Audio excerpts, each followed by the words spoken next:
सांगलीमध्ये पूर येण्याची शक्यता किती वाटते तुम्हाला? पूर हा वास्तविक यावा.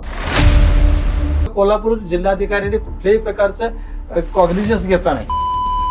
सांगली जिल्हाधिकाऱ्यांनी कुठलेही कॉग्निजन्स घेतला नाही.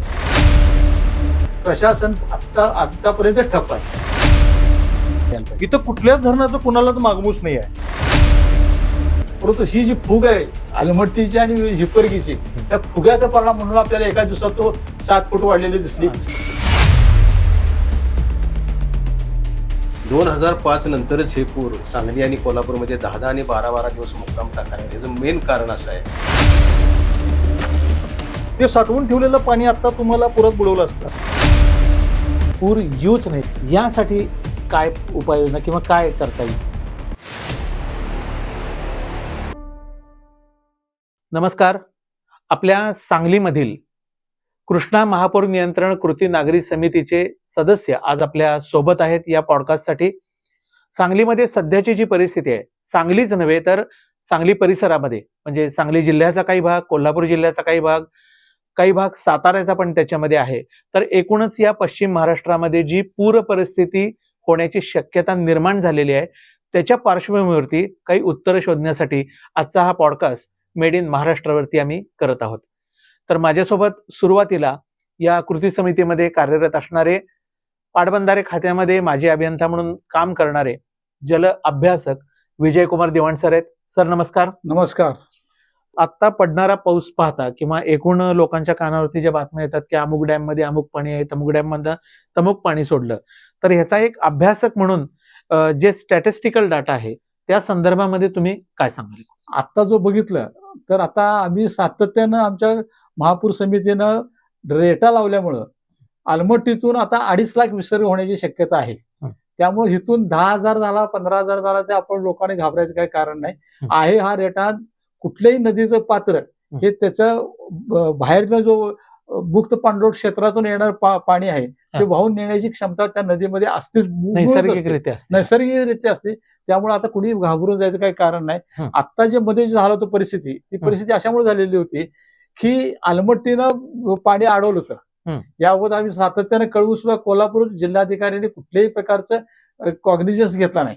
कोल्हापूर जिल्हाधिकाऱ्याला आम्ही 27 मेला भेटलो होतो, 7 जूनला भेटलो होतो, पुन्हा 12 जूनला समक्ष भेटून पत्र दिलं होतं की जे कर्नाटक राज्याच्या अलमट्टीसाठी जे मॅन्युअल आहे त्याप्रमाणे 31 जुलैपर्यंत अलमट्टी धरणाची पाणी पातळी ही 513.60 ठेवणं गरजेचं आहे. त्यावेळेला आणि 31 ऑगस्टला ती 517 असावी. 2 राज्यपालांच्या मधून चर्चा झाली 517 असावी असं त्यांनी सांगितलेलं होतं. परंतु त्याच्यामध्ये कोल्हापूर जिल्हाधिकाऱ्यांनी कुठलाही कॉग्निजन्स घेतला नाही. सांगली जिल्हाधिकाऱ्यांनी कुठलाही कॉग्निजन्स घेतला नाही.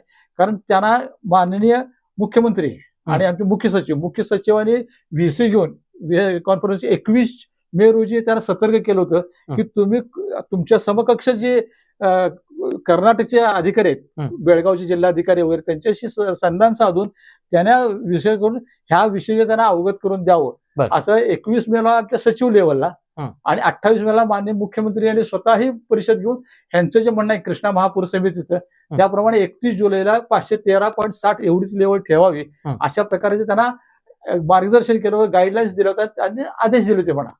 परंतु ते दोन्ही जिल्हाधिकारी न पाळल्यामुळं हा आजची परिस्थिती झालेली आहे. बरं, पण आता तुम्ही म्हणता त्या पद्धतीनं पुढे त्याच्यावरती आता काही कारवाई झाली? मग त्यानंतर काय झालं की ह्या आपल्या अधिकाऱ्यांचे निष्क्रिय दिसल्यानंतर आपले जे आमचे कार्यकर्ते, आमचे जे स्वयंसेवक आहेत ते येडूर पासून खालच्या हिप्परगीपर्यंत आहेत, त्यांच्या आमदार, मंत्री, खासदारांची ओळख आहेत. त्यांनी तिथून रेटा लावला. कालच त्यांनी त्यांच्या 10 आमदार आणि माजी खासदार अधिक आत्ताचे खासदार यांच्याबरोबर रेटा लावून अलमट्टीतून त्यांनी 1,70,000 क्युसेक्स विसर्ग केलेला आहे. आणि आज मिटिंग चाललेली आहे बेळगावच्या कलेक्टर बरोबर, त्यांची मिटिंग त्यांनी ठेवलेली आहे. त्या मिटिंगमध्ये ते 2.5 लाखाचा विसर्ग करावा त्यासाठी ते आग्रही आहेत. आणि लवकर म्हणजे जास्तीत जास्त आज रात्री 12 पर्यंत किंवा उद्या सकाळी 8 वाजेपर्यंत तो 2.5 लाखाचा विसर्ग होण्याची शक्यता आहे. आणि 2.5 लाखाचा एकदा विसर्ग झाला की आपल्याला कुणालाही धोका नाही. किती वर्ण पाणी येऊ दे किंवा काही येऊ दे, अगदी ढगफुटीसारखी जरी परिस्थिती झाली तरी आपल्याला धोका अजिबात नाही. मग आता ह्याच्यामध्ये आपण 2.5 लाख विसर्ग करूया असं आपण त्यांना म्हटलं. ज्या पद्धतीनं कोयनेचा विसर्ग केल्यानंतर आपली खालची गावं बाधित होतात, त्या पद्धतीनं अलमट्टीचा विसर्ग केल्यानंतर त्यांची काही गावं बाधित होत आहेत, म्हणून ते आळमटळम करतात की काय? नाही नाही, आम्ही त्यासाठी 9-10 जूनला आम्ही स्वतः आलमट्टीला गेलो, आमची कमिटी सेक्शन त्याच्यावर आम्ही चर्चा केली. त्या चर्चेमध्ये त्यांनी म्हणले तुमचा जो मुद्दा आहे आम्हाला आजपर्यंत माहित नव्हता आणि आम्ही ह्याप्रमाणे गाईडलाईन्स आम्ही पाळलेल्या नाहीत, परंतु तुम्ही सांगलीमध्ये तुमच्या पाटबंधारे खात्याचे कलेक्टर यांच्यावर आमची मिटिंग ठेवा आणि ह्या मिटिंग मधनं आम्ही त्यांनी जे आदेश देतील त्याप्रमाणे पाळायला तयार आहे. आम्ही 9-10 जूनला आल्यानंतर आम्ही त्यांच्याशी इथल्या स्थानिक अधीक्षक अभियंत्यांची चर्चा केली, अहवाल दिला आमचा की हे लवकरात लवकर ही मिटिंग बोलवावी आणि ही मिटिंग बोलवल्यानंतर त्यांचे सगळे लोक यायला तयार आहेत सांगलीमध्ये, अदरवाईज तुम्ही सगळेजण तिकडे या, अशा प्रकारचे आम्ही त्यांना सांगितलेलं होतं. परंतु अशा प्रकारची कारवाई शासन लेवलला झालेली नाही, प्रशासन आतापर्यंत ठप्प आहे. बर, मग आता जे कोयना धरणामध्ये साठा आहे किंवा कोयनेमध्ये जी काय आवक होते त्या सगळ्या परिस्थितीचा जर विचार केला आणि हवामान खात्यानं जो इशारा दिलेला आहे तो पाहता आपल्या जे नदीकाठचे लोक आहेत त्यांनी आता काय काळजी घ्यायला? काही काळजी घ्यायचं कारण नाही. कालच आम्ही पत्र अधीक्षक अभियंत्यांना पत्र दिलेलं आहे की आता जो विसर्ग आहे तो 48,000 आवक आहे, 68 TMC हे कोयनेमध्ये पाणी आहे. तर सर्वसाधारणपणे हे पाणी आपल्याला 30 तारखेपर्यंत 78 लेवलपणे पाणी 78 TMC पाणी येण्याची शक्यता आहे. आणि हे विचार करून आम्ही कालच आमच्या समितीनं अधीक्षक अभियंता सांगली पाटबंधारे विभाग यांना मंडळ यांना दिलेलं आहे. निवेदनात आम्ही असं म्हणलेलं आहे की आत्ताच प्रिकॉशन घेऊन आत्ता जे पाणी पूर्वेला वळवायचं चाललेलं आहे त्याच्याऐवजी ते पाणी पश्चिमेला वळवा. 40,000 विसर्ग हा पश्चिमेला विसरून तिथून वीज निर्मिती करावी. वीज निर्मितीमुळे जर केलं तर त्याच्यामुळे आपल्याकडे धोका अजिबात येणार नाही, कारण ती पाणी पातळी जे केंद्र सरकारची गाईडलाईन आहे त्या गाईडलाईन प्रमाणे शेवटपर्यंत राहण्याची शक्यता आहे. अधिक वीज निर्मिती झाल्यानंतर वीज निर्मितीतून शासनाला 300 कोटीचा फायदा होण्याची शक्यता आहे आणि ते पाणी पश्चिमेला वळवावं, काय प्रश्न येणार किंवा काय नाही. आता आपण आपल्या रीलमध्ये ही माहिती जेव्हा सांगितली तेव्हा चिपळूण किंवा त्या परिसरातल्या लोकांच्या काही अशा प्रतिक्रिया आल्या की म्हणजे तुम्ही ह्या बाजूला बुडावा असं तुम्ही इच्छा व्यक्त करताय का? त्यांना काय शंका? नाही, तसं शक्यताच नाही ना. आता आम्ही तसं विचार करूनच करतोय, कारण ते वशिष्ठ नदीला आतापर्यंत काही धोका नाहीये.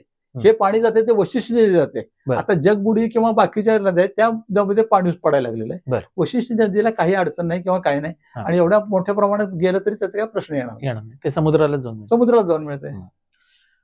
आता यामध्ये ही संपूर्ण परिस्थिती आपण पाहिली तर कृष्णा नदीमध्ये जे पाणी आता वाढतंय, म्हणजे आता गेले आपण 2 दिवस पाहतोय की 17 फुटावरनं काल 27 आज 30 फुटावरती आलं, संध्याकाळपर्यंत अजून वाढेल. ही वाढण्याची परिस्थिती आहे ती अजून किती काळ चालू राहण्याची? नाही, सांगतो आपल्याला. आता ही जो सांगलीचं पूर जे वाढलेला आहे तो बॅक वॉटर आहे, तो पुराचं पाणी आलेलं नाहीये. बरं, कारण आलमट्टीमध्ये पाणी अडवल्यामुळं हिप्परगीमध्ये पाणी 522 हिप्परगीची लेवल आहे आणि 518.60 लेवल आलमट्टीची आहे. बर, ती 513 पाहिजे होती, म्हणजे इथं 18 फूट पाणी त्यांनी तिथं अडवलंय ज्यादा. बर, तर त्या पाण्याची जी फूग आलेली आहे ती आलमट्टीवरून आल्यानंतर वारणेचा जो पंचगंगेचा जो उतार आहे नदीचा तो उतार आहे 1 किलोमीटरला 12 सेंटीमीटर, 10 सेंटीमीटर, सॉरी 1 किलोमीटरला 10 सेंटीमीटरचा उतार पंचगंगेचा पहिल्यापासून शेवटपर्यंत आपल्या नरसोबावाडीपर्यंत. वारणेचा जो उतार आहे तो 1 किलोमीटरला 12 सेंटीमीटरचा उतार आहे. तिकडून असा उलटा उलटा म्हणजे नदी जिथं उगम पावते म्हणजे आपल्या सांगली तिथून इकडेपर्यंत आम्ही सर्वे केलाय त्याप्रमाणे हा उतार आहे. सांगलीचा जो उतार आहे सांगली ते राजापूर 1 किलोमीटरला 43 सेंटीमीटरचा उतार आहे. एवढा जास्त? एवढा जास्त आहे. त्यामुळे आपल्याकडनं पाणी आहे ते पळत जातं पाणी.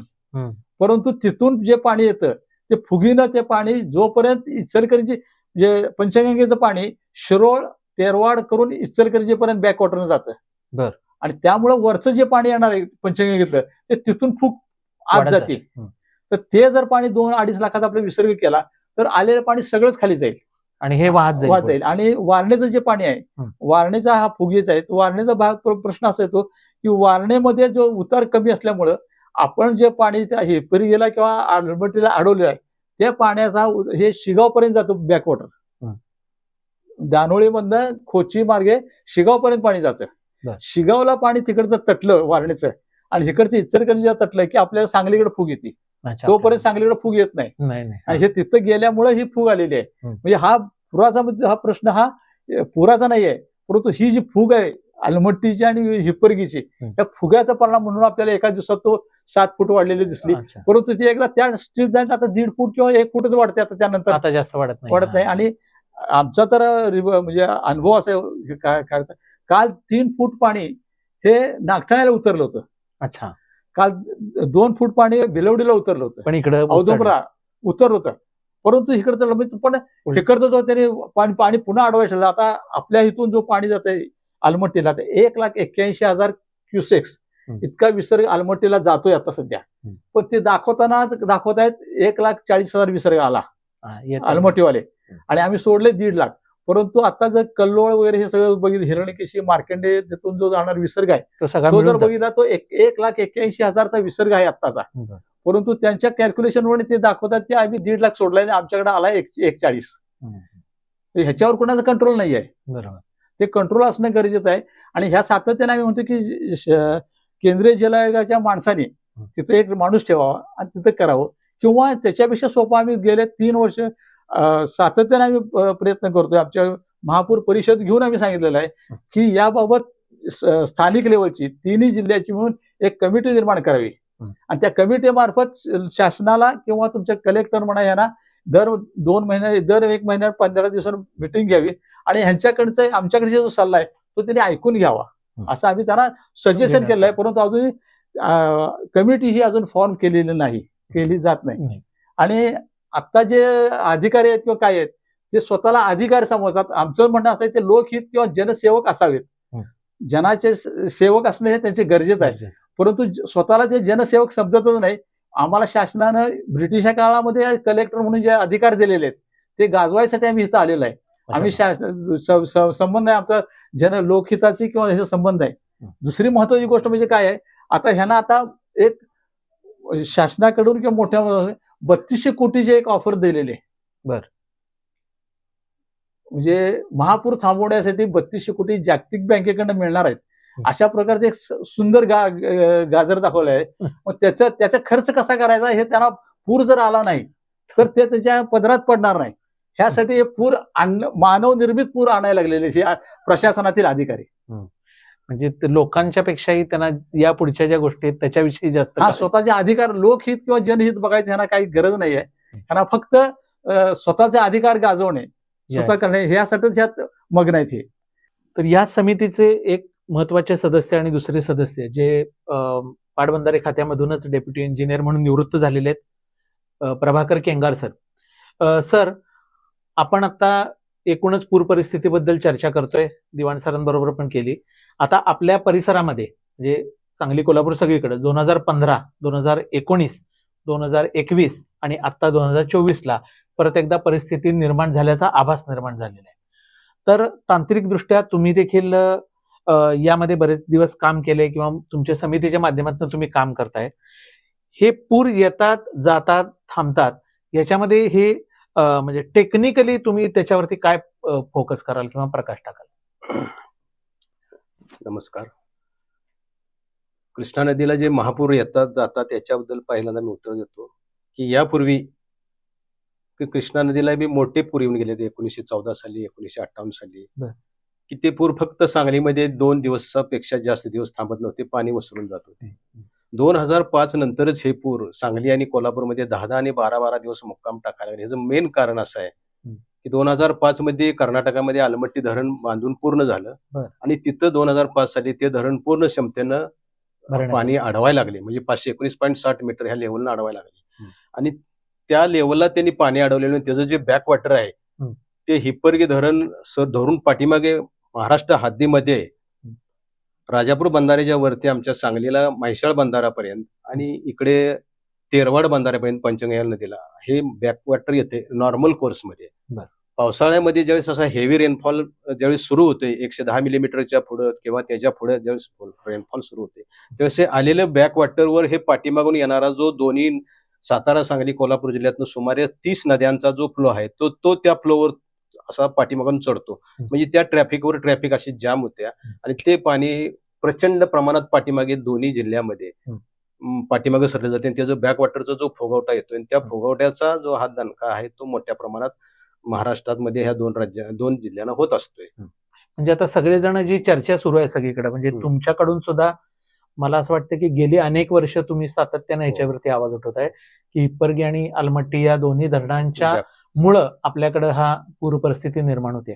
मग आता तुम्ही त्या ठिकाणी व्हिजिट करून आलेला आहात, तर साधारणतः तिथं तुम्हाला काय दिसलं किंवा तिथं तुम्हाला काय रिस्पॉन्स होता त्यामध्ये? आम्ही 9-10 जूनला सांगलीतून साधारण 20 अभियंते आणि काही पत्रकार मित्र आम्ही तिथं एक दिवस जाऊन मुक्काम टाकून पूर्ण परिस्थिती हिप्परगीपासून पाहत गेलो. दुसऱ्या दिवशी तिथले सुपरिटेंडिंग इंजिनियर आणि 4 एक्झिक्युटिव्ह इंजिनियरची आम्ही संयुक्त अशी बैठक घेतली आणि याच्यावर आम्ही महापुरापासून आपल्याला काय करता येईल बाबा, कसा रोखता येईल याच्यावर चर्चा केली.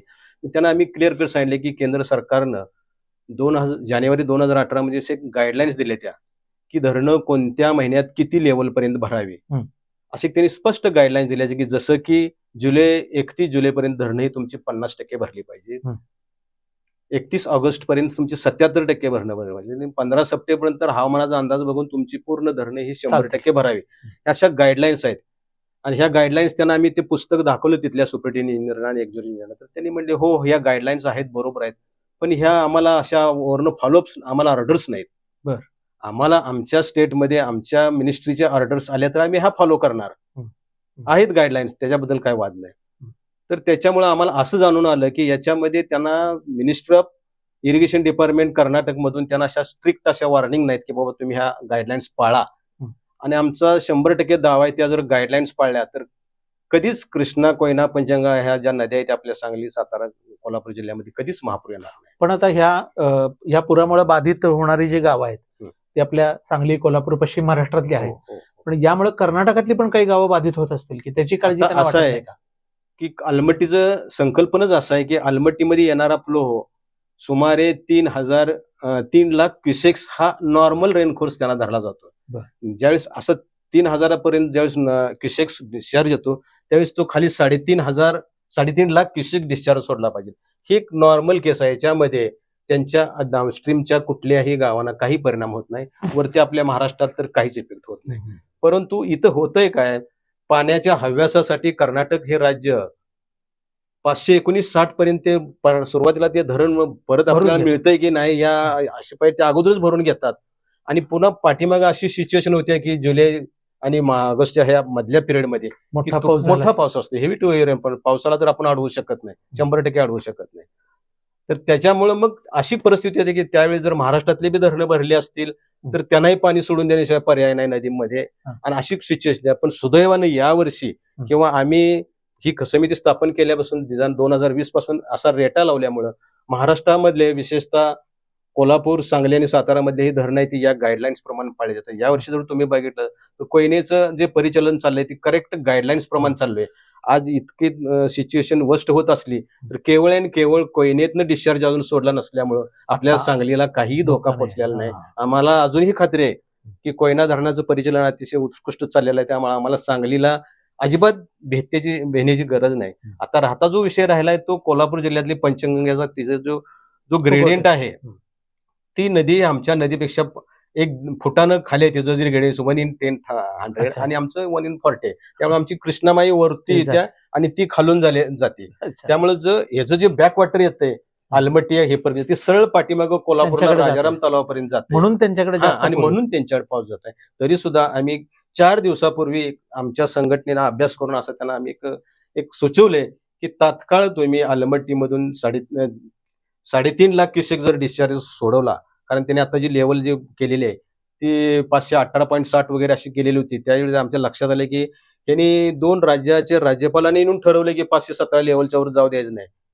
तरी पण अलमट्टीनं परत ते आणखी चुका करायच लागले आणि त्यांनी लेवल 517 पासून 18 18.5 पर्यंत घेऊन चाललेले आहेत. त्याच वेळेस आम्ही सांगितले की ही परिस्थिती इकडे कोल्हापूर जिल्ह्याला क्रिटिकल होत चाललेलं आहे आणि त्यासाठी तात्काळ 3.5 लाख क्युसेकच डिस्चार्ज सोडला पाहिजे. आम्ही हा सातत्याने आज गेली 4 दिवस रेटा लावतोय.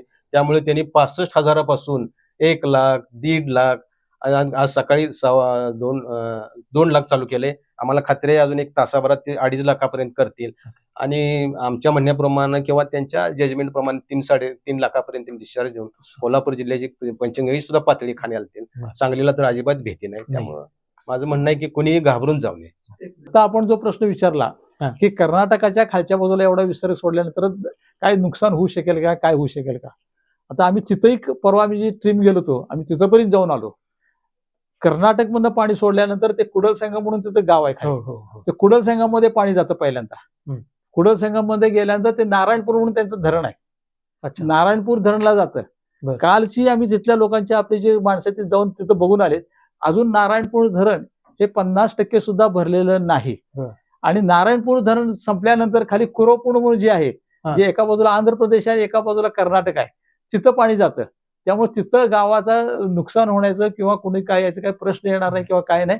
तिथं त्यांनी मागच्या वेळेला आपल्या 19 साली असंच परिस्थिती आहे, त्याला 4.5 लाख डिस्चार्ज त्यांनी सोडलेला होता. तरी कुठलंही नुकसान झालेलं नाही किंवा काय नाही, हे वस्तुस्थिती आहे. आता आपल्यासोबत कृष्णा महापूर कृती नागरी समितीचे निमंत्रक सर्जेराव पाटील सर आहेत. सर नमस्कार, मेड इन महाराष्ट्रामध्ये तुमचं स्वागत आहे. आपण आता सर्व तुमच्या मंडळींच्या बरोबर या महापुरासंदर्भामध्ये चर्चा करतोय. तर हा महापूर समजून घेण्याच्या दृष्टीनं प्रशासन आणि लोकांनी ह्या संपूर्ण समितीला कसं सहकार्य केलं पाहिजे, हा एक प्रश्न. आणि त्याच्या आधी तुमची ही समिती जी स्थापन केलेली आहे तुम्ही मंडळींनी, तर त्याचं स्वरूप काय आहे आणि त्याच्यासाठी तुम्ही काय नेमकं करताय?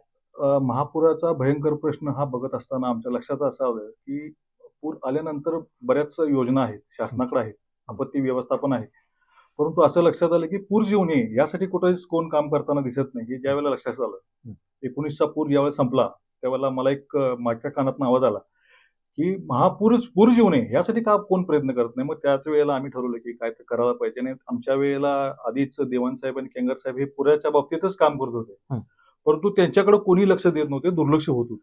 त्यावेळेला असं लक्षात आलं की आपण महापूर रोखण्यासाठी या ठिकाणी काम केलं पाहिजे. म्हणून आम्ही बैठक घेतली, मिटिंग घेतली आणि ग्रुप तयार केला. व्हॉट्सअपमध्ये चांगले चांगले लोक यात, मुळात म्हणजे हे सगळे पाटबंधारचे अधिकारी असल्यामुळे आम्हाला एक उत्साह वाढला की बाबा ही लोक सांगतायत पण प्रशासन ऐकत नाहीये, याला कुठं रेटा लावला पाहिजे, चळवळ उभी केली पाहिजे. मग ह्या दृष्टीने आम्ही या ठिकाणी प्रयत्न केला. काही पत्रकार मंडळी पण आहेत का? यामध्ये पत्रकार आहेत, जलतज्ञ आहेत, शास्त्रज्ञ आहेत, अभ्यासक आहेत, सामाजिक काम करणारे काही कार्यकर्ते आहेत, महिला कार्यकर्ते यामध्ये चांगले काम करणारे आहेत, अभ्यासक आहेत. कोल्हापूरमधनं कोण सपोर्ट करते तुम्हाला? कोल्हापूरमध्ये अशी काही मंडळी आहेत का? फक्त आपण सांगलीकरच त्यांना पण मदत करतो? कोयनापासून ते अलमट्टीपर्यंत या संपूर्ण भागामध्ये हे सगळ्या भागातले जे आता जे केटीवेर बंधारे आहेत, बॅरेज आहेत, त्या बॅरेजवरती देखरेख करायला आम्ही जी माणसं नेमली ते आपल्या समितीतलीच लोक तिथं राहणारी आहेत, त्यांना आम्ही याच्यामध्ये समाविष्ट केलं.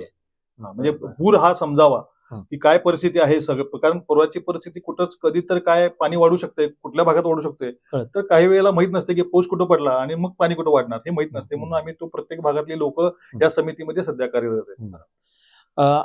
त्यानंतर आता मला सांगा की प्रशासनानं आणि लोकांनी आता हा पूर कसा समजून घेतला पाहिजे? कारण थोडंसं नाही म्हटलं तरी एक भीतीचं वातावरण मागचे अनुभव आपल्या लक्षात घेता आहे लोकांच्या. नाही, 2005चा आणि 2006चा जो पूर आला आकस्मिक, म्हणजे लोकांना अन्याय करणारा म्हणला तरी चालेल. कारण काय झालं, लोक अनभिज्ञ नव्हते, प्रशासन सुद्धा गाफील होतं की त्यांना सुद्धा कळालं नाही की महापुराची दाहकता वाढू शकते आणि त्याच्यासाठी आपल्याकडे आपत्ती व्यवस्थापन तयार पाहिजे. काही आपल्याकडे तयार नव्हतं, बोटी नव्हत्या, होड्या नव्हत्या, लोकांना बाहेर काढायची म्हणजे व्यवस्था. आपल्या सांगलीमध्ये पूर येणं म्हणजे जनावरांच्या अड्ड्यामध्ये पाणी आलं की सांगलीत पूर आलं असं एवढं म्हटलं जायचं, एवढं समजलं होतं पहिला. परंतु ज्यावेळेला 2005चा जो पूर वाढला त्यानंतर लोकांच्या लक्षात आलं आणि मला वाटते पतंगराव कदम साहेबांनी या ठिकाणी आपत्ती व्यवस्थापन 4 जिल्ह्याची आपल्या सांगली महापालिकेला दिलेलं आहे. आज तागायत त्याला चांगला माणूस मिळत नाही आहे, म्हणजे अधिकारी त्या ठिकाणी परमनंट नाही आहे, टेम्पररी आहे, ही परिस्थिती आहे. फंड कित्येक आले, फंड ते सगळे कुठेतरी खुर्च्या आणि टेबलामध्येच ते घालवले. आपत्ती व्यवस्थापन म्हणजे कोल्हापूरचं आपत्ती व्यवस्थापन खरोखर ऐकण्यासारखं, बघण्यासारखं आहे. परंतु सांगलीत तशी व्यवस्था नाही आहे. म्हणजे लोक अडकल्यानंतर त्यांना बाहेर काढणारे जी रेस्क्यू ऑपरेशन केलं जातं ते कोल्हापूरमध्ये नागरिकच करतात. फक्त प्रशासनाने ह्या नागरिकांना एकत्रित करून जर सांगलीत केलं असतं तर आता एक चांगली टीम तयार झाली असती. सांगलीत जवळजवळ कोल्हापुरात 250 जणांची टीम आहे सध्या आणि एवढं कार्यरत आहे की ती रेस्क्यू ऑपरेशन करतात, कुठलाही मोबदला घेत नाहीत. म्हणजे शासनाला लोक मदत करत असताना शासन त्यांचा पुरेपूर उपयोग करत नसल्यामुळे हे फार दुर्दैवी बाब म्हणायला लागेल की महापूरच महापालिकेला किंवा आपल्या प्रशासनाला समजलेलं नाही आहे. अजून सुद्धा परिस्थिती तीच आहे. कुठेही आपत्ती व्यवस्थापनाच्या बाबतीत तुमच्याकडे फक्त आता त्यांनी बोर्ड लावलेत, आपत्तीपण व्यवस्थापन म्हणून आता एसी रूम केलेत, क्लोजअप टीव्ही बसवलेत, म्हणजे त्या पुलापाशी कॅमेरे बसवलेत, तो कॅमेरा तिथे बघून सांगतात की आम्ही इथं सगळी यंत्रणा केलेली आहे. पण ती यंत्रणा काय उपयोगाची आहे? लोक जेव्हा प्रत्यक्ष अडकतात त्यावेळेला त्यांना बाहेर काढणे, त्याच्या बोटीची व्यवस्था, तिथे पोहणारी लोक, हे यांची संपूर्ण गट व्यवस्था त्यांनी करायला पाहिजे, ती केलेली नाही आहे. कारण त्याला प्रॉपर माणूसच नसल्यामुळे हे सगळं होऊ शकलेलं नाही. मग त्यासाठी आपण आपल्या बाजूने काय प्रयत्न केलेत का? काय झालंय माहितीये का, आमच्या ज्यावेळेला लक्षात आलं की ही प्रशासन कुठलीही बाजू करत नाहीये, त्यावेळेला आम्ही आता सुसज्ज लॅब या ठिकाणी यंत्रणा आम्ही उभा करणार आहे. त्यामध्ये पूर येतो जातो आणि पाऊस किती पडतो, कॅचमेंटमध्ये किती पडतो, बाहेर किती पडतो, याचा आम्ही एक सॉफ्टवेअर तयार केलेली आहे, प्रणाली तयार केलेली आहे. जवळजवळ 80-90% आता पूर्ण झालेल्या आहे. आता ह्या योगायोगानं आमच्या ह्या काही काळामध्ये महापुराच्याकडे लक्ष देत आम्ही त्याकडे लक्ष गेलं नाही. परंतु ह्या गेल्या 3 वर्षाची जी आकडेवारी आहे पावसाची पाणी पातळी, ही आकडेवारी ह्या सॉफ्टवेअरमध्ये एकत्रित केल्यानंतर त्याचा जो ग्राफ निघतो, त्या ग्राफच्या माध्यमातून पूर येतो नाही येतो, कधी येणार, किती पाऊस पडला, किती पाऊस पडल्यानंतर किती पाणी कधी येतं कॅचमेंटमध्ये, हे सगळं समजत असल्यामुळं ही प्रणाली शासनाला गरजेची आहे. ते आम्ही आता सध्या डेव्हलप करत आहोत आणि ते शासनाला आम्ही हँडओव्हर करणार आहे. कारण शासनानं त्याच्यामध्ये जी आकडेवारी आहे रोजची, आता रिअल टाइम डाटामध्ये तो आकडेवारी मिळते, आम्हाला सगळ्यांनाच मिळते, कोणीही कुठेही रिअल टाइम डाटामध्ये आपण बघू शकतो. परंतु ते आकडेवारी लोकांनाच समजत नसल्यामुळं त्याचं अनालिसिस झालं पाहिजे. ते काम आता आम्ही सॉफ्टवेअरमध्ये करणार आहे आणि ते लोकांच्या समोर आणणार आहे. त्याच्यामध्ये सगळीच व्यवस्था असेल की घरात बसून तुम्ही पूर समजून घ्या, त्याचे बऱ्यापैकी बारके सारखे जे काही व्हिडिओ असतील ते आम्ही त्यात दाखवू लोकांना.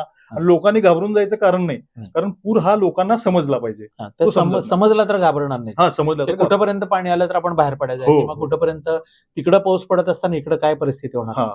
याच्यामध्ये आता आपण सगळी चर्चा केली की पूर आला तर काय करायचं किंवा या पुराच्या परिस्थितीमध्ये लोकांनी काय करायचं आहे. पण हा पूर्वीप्रमाणे म्हणजे आपली जुनी सांगली होती त्या पद्धतीनं पूर येऊच नाही किंवा पूरमुक्त आपला परिसर व्हावा, यासाठी काय उपाययोजना किंवा काय करता येईल?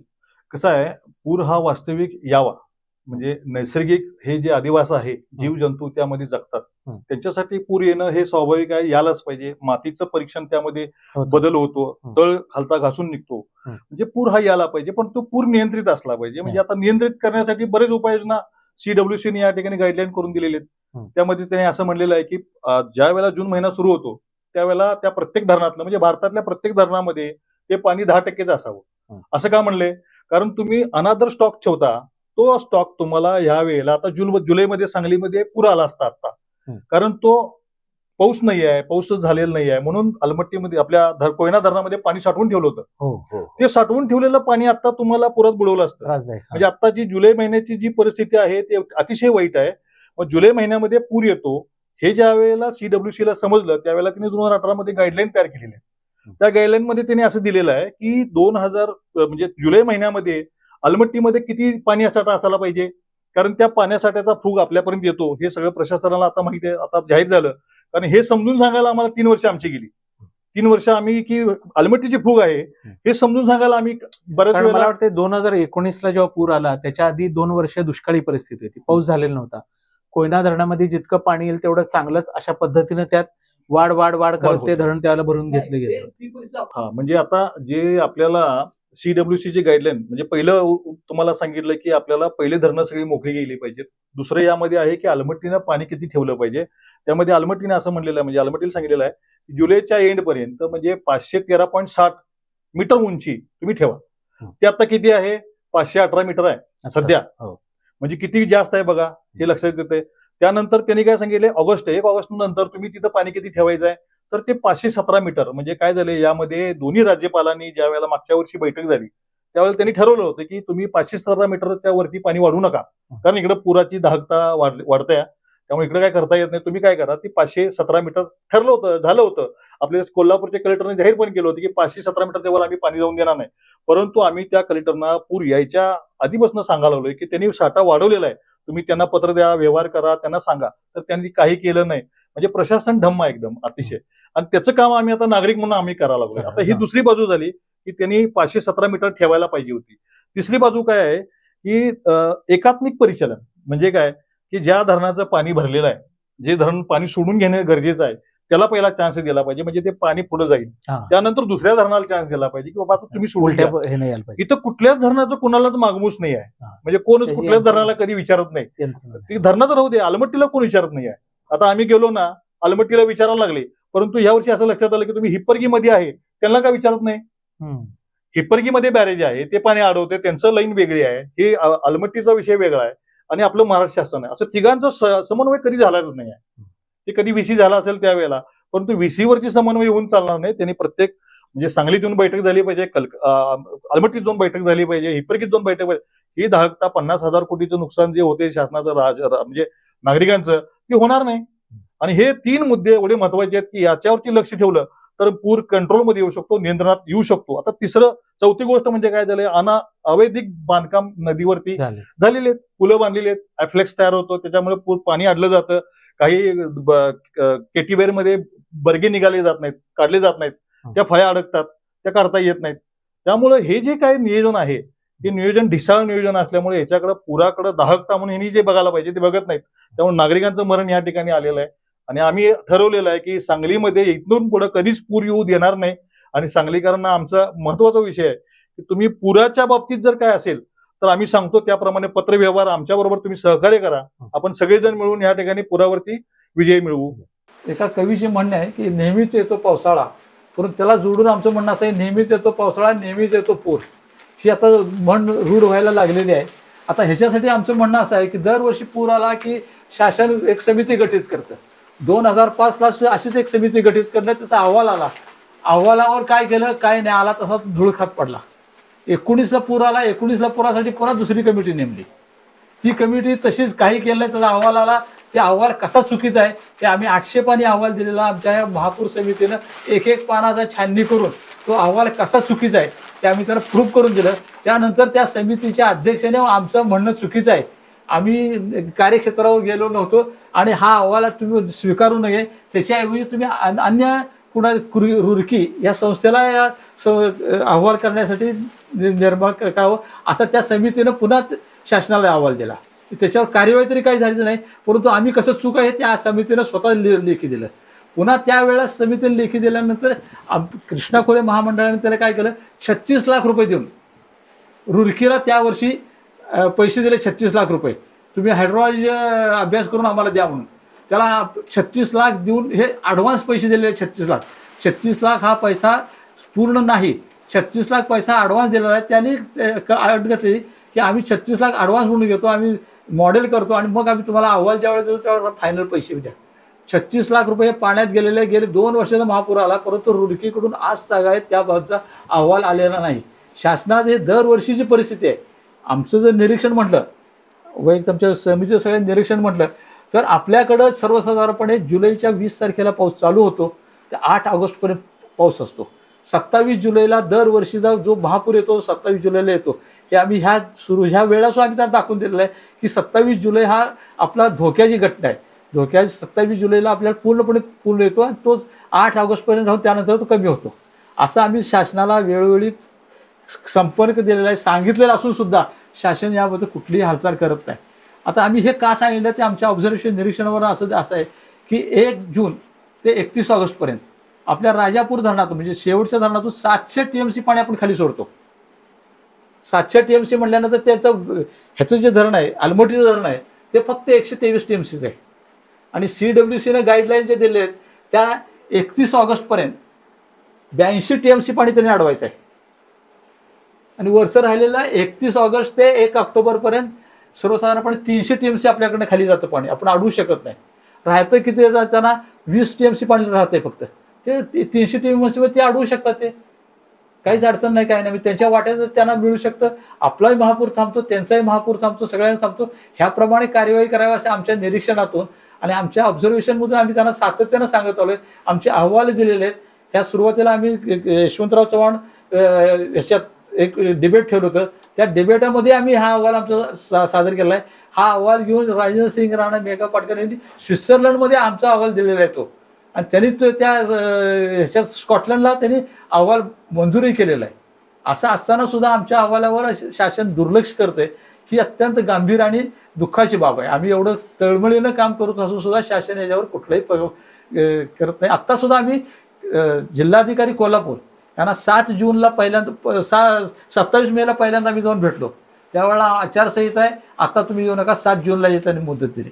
7 जूनला जाऊन आम्ही हे लेखी दिलं की 513पेक्षा जादा पाणी साठा हिप्परगेमध्ये करू नये, आलमट्टीतही करू नये, अशा प्रकारचं आम्ही त्याला सूचना. त्यावेळेला आम्हाला त्यांनी एवढं वाईट वागणूक दिली जिल्हाधिकारी कोल्हापूरने की आम्ही गेल्यानंतर बसा धन्यवाद धन्यवाद धन्यवाद, की तुम्ही कधी जाताय हेच त्यांचं वाक्य होतं. म्हणजे तुमचं आमचं ऐकून घ्यायचं का कारण नाही, फक्त तुम्हाला धन्यवाद धन्यवाद धन्यवाद.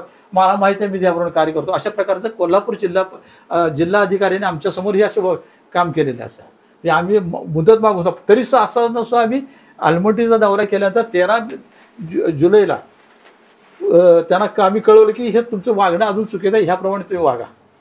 आमची जी 13 जूनला 16 जूनला जी महापूर परिषद, दरवर्षी महापूर परिषद घेतो आपण शिरोळ तालुक्यातला महापूर परिषदेत आमचे 10-11 ठराव आहेत. त्या 10-11 ठराव सुद्धा आम्ही कोल्हापूर जिल्हाधिकारी, सांगली जिल्हाधिकाऱ्यांनी पोस्ट केलेले आहेत. परंतु त्याच्यावर प्रशासन हे पूर्णपणे ढिम्म आहे, काही हस्तक्षेप घेत नाही.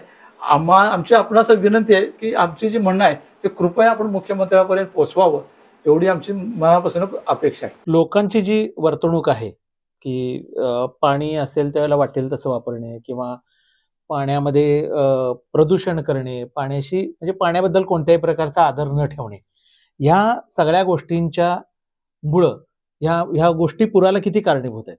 नाही, पुराच्या दृष्टीने विचार केला तर त्याच्या कुठल्याही प्रकारचं त्यामुळं पूर येतो हे म्हणणं चुकीचं आहे. एक 100 ह्याच्यात एक किरकोळ असं ते लोक बोलतात ते धरायला हरकत नाही, परंतु 100 कारणामधलं एक पारकाचं छोटंसं कारण आहे. जसं आपण म्हणतो की मी बूट काढल्यानंतर माझं वजन कमी होतंय का, वजन काट्या गेल्यावर, तसं त्यातला एक थोडासा किरकोळ प्रकार आहे. त्यामुळे त्याच्यामुळे काय फारसा प्रदूषणामुळे नदी घाण होती, जीवन घाण होतं, हे 100% करेक्ट आहे. परंतु त्यामुळे पूर येतो हे म्हणणं चुकीचं आहे. तर एकूण तुमचं जे काही मंडळींचं कार्य सुरू आहे तर ते लोकांच्या पर्यंत पोहोचवण्याच्या दृष्टीनेच आमचा हा एक छोटासा प्रयत्न आहे. तर समजा या संदर्भात लोकांचे काही प्रश्न आलेच तर ते आम्ही निश्चित तुमच्यापर्यंत पोहोचवू आणि त्यांना आपण उत्तर द्यायचा प्रयत्न करूया. तुम्ही मंडळी मोठं काम सध्या सांगलीमध्ये सगळे व्याप सांभाळून करता आहात. प्रत्येक जण तुमचे व्याप आहेत तरी पण करता आहात आणि हे मानद पद्धतीनं करतात. म्हणजे याच्यासाठी कुठल्याही मोबदल्याची अपेक्षा न करता किंवा काही न करता करतात. त्याच्याबद्दल सांगलीकरांच्या आणि एकूणच पश्चिम महाराष्ट्रातल्या सगळ्यांच्या वतीने मी तुमचे आभार मानतो. धन्यवाद.